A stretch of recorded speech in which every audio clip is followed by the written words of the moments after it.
Hi అండి. ఇప్పుడు మనం ఎగ్ ఆమ్లెట్ కర్రీ ఎలా చేసుకోవాలో చూసేద్దాం. ముందుగా అందులోకి కావాల్సిన ఐటమ్స్ అన్నిటిని సన్నగా కట్ చేసుకొని పక్కన పెట్టేసుకుందాం.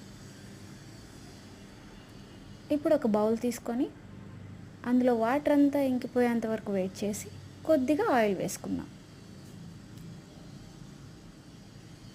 ఇప్పుడు ఆ ఆయిల్ కొద్దిగా వేడెక్కాక కొంచెం జీలకర్ర, కొద్దిగా ఆవాలు, అలాగే ఒక 2-3 వెల్లుల్లి రెబ్బలు, ఓకేనా, సన్నగా కట్ చేసుకున్న ఒక పచ్చిమిర్చి. ఇప్పుడు ఆనియన్స్ వేసేసుకుందాం. ఆనియన్స్ గోల్డెన్ కలర్లోకి వచ్చేంత వరకు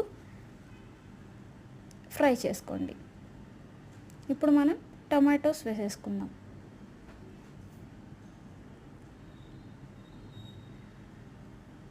ఓకే, గోల్డెన్ కలర్లో వచ్చాయి కాబట్టి టమాటాలు వేసేసుకుందాం. టొమాటోస్, ఆనియన్స్ బాగా ఫ్రై అవ్వాలి అంటే అందులో కొంచెం ఉప్పు వేసుకోండి, త్వరగా ఉడికిపోతుంది. చూసారా, ఆ కలర్ రాగానే కొద్దిగా ఉప్పు, కొంచెం పసుపు, ధనియాల పొడి, అలాగే ఒక 2 స్పూన్స్ రెడ్ చిల్లీ పౌడర్ వేసుకోండి. లాస్ట్లో కొద్దిగా కొత్తిమీరని కడిగి వేసేసుకోండి.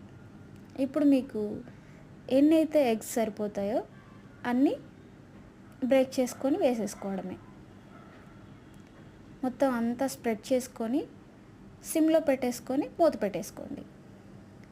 ఒక 2-3 మినిట్స్ ఒకసారి చెక్ చేసుకుంటూ ఉండండి, ఎందుకంటే అడుగు మాడిపోకుండా ఉంటుంది. చూసారా, ఇంకా ఫ్రై అవ్వలేదు కాబట్టి కాసేపు మళ్ళీ పెడదాం.